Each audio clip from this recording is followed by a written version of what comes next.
Hello, first grade, and happy Wednesday! Since it's Wednesday, it's time for math again. But before we get started, I want to give a special shout out to two friends who really brightened up my week. Anderson made a beautiful card and sent me a picture of him with his card. Thank you so much, Anderson. That was a really sweet card. And Sophia's mom shared a great video with me today of Sophia playing outside and jumping rope. Sophia, you are really good at jumping rope. Thank you guys for sharing those things with me. Your teachers love to see what you're up to at home. We love getting pictures from you. So if you have anything that you want to share with us that you've been doing at home, please feel free to email us. We really do like to hear from you guys. I also want to give a special shout out. We had more friends on SumDog this week than last week. I'm so excited to see that.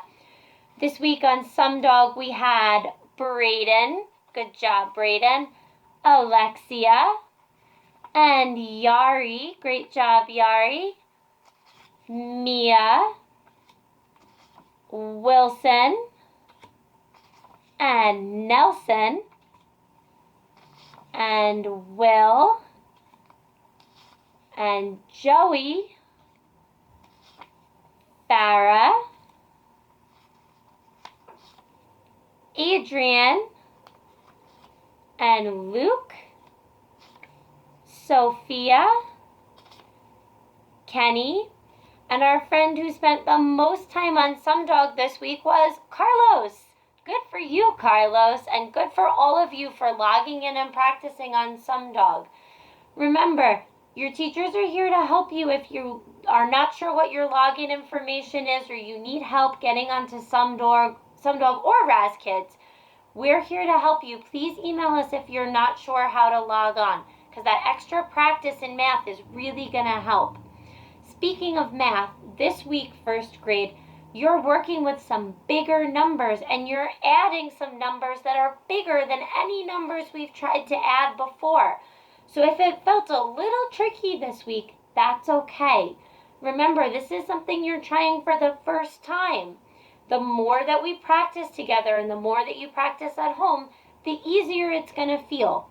So if your work this week felt a little tricky, don't you worry, first grade. I'm going to show you two strategies today for adding two-digit numbers.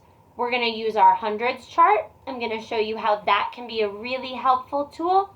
And then in the next video, I'm going to show you how you can add using models or pictures. Since I know you don't have your math toolboxes at home with you, we'll use pictures. All right? So on Monday, your math was asking you to add using a hundreds chart. And your hundreds chart is a really good tool for adding with two-digit numbers. Because remember, when we have our hundreds chart, we know it has all the numbers all the way from 1 down to 120. And we know that when we see a hundreds chart, they are always in order. Before we left school, we spent a little bit of time looking at our hundreds chart and noticing some things about it, some patterns that we saw, some things that we noticed. So I want to remind you, first grade, when you look at your hundreds chart, each row as you count across, you're counting by ones. Each number is one more than the one before it. 1, 2, 3, 4, 5, and so on. You're counting up by one. But remember, we could do that on a number line too. The really special thing about a hundreds chart is that it also lets us count by tens, not by going across, but by going down. So we said we can also count by tens by moving our finger down. 10, 20, 30, 40, 50, and so on. So in your work on Monday, you were using your hundreds chart to help you count across by ones and count down by tens. So let's take a look at what that might look like. Let's say I was trying to solve 46 plus 30.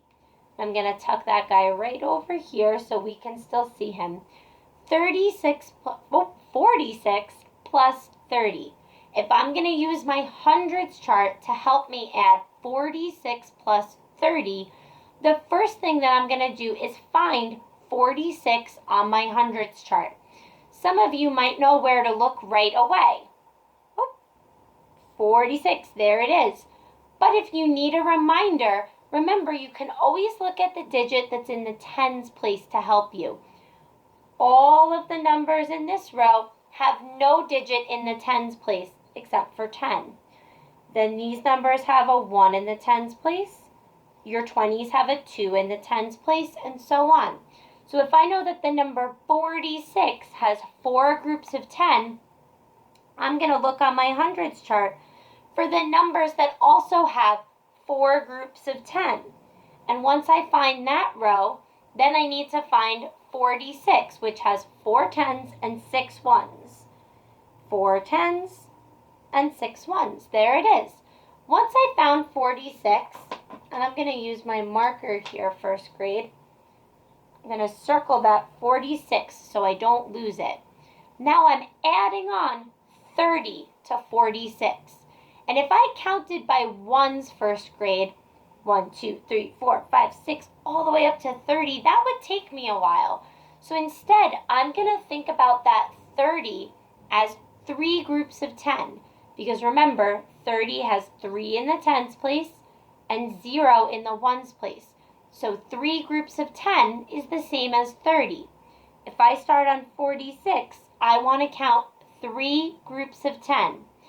Am I going to go sideways or down? Well, remember, if we go sideways, we're only counting by ones, and I want to count 3 tens.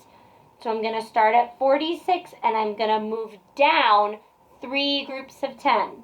Ready? 1, 2, 3. If I start at 46 and I move down 3 groups of 10, the number that I land on is 76. 7 groups of 10 and 6 ones. Let's try another one here, first grade. Erase my hundreds chart. Now let's say I want to add the numbers 32 and 7. So I'm going to look at that number that I'm adding on. That's 7. There he is. I'm going to notice that 7 has nothing in the tens place. 7 is only 7 ones. That's going to help me when I go to add. So let me find that 32. Remember, 3 in the tens place. So I'm going to look for the row with 3 in the tens place. And 32 is right here. Step 1 is find the first number. Now I know I want to add on 7 more.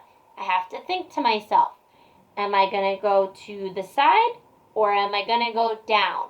If I'm adding ones, 7 ones and no tens, I know that I'm not going to go down. When I add ones, I go to the side. So I'm going to start at 32 and I'm going to count on 7 more. 1, 2, 3, 4, 5, 6, 7. If I start at 32 and I count on 7 ones, remember not down because that's counting by tens. If I count across by 7 ones, the number that I land on is 39. So whether you're adding on 1-digit numbers or 2-digit numbers, first grade, use that hundreds chart because that's a great tool. You can count on by tens or you can also count on by ones. So strategy number 1 is using your hundreds chart. In the next video, I'm going to show you how you can solve these same problems by using pictures or models instead. All right, so when you're finished with your hundreds chart work, hop on over to that next video and we'll give it a try another way.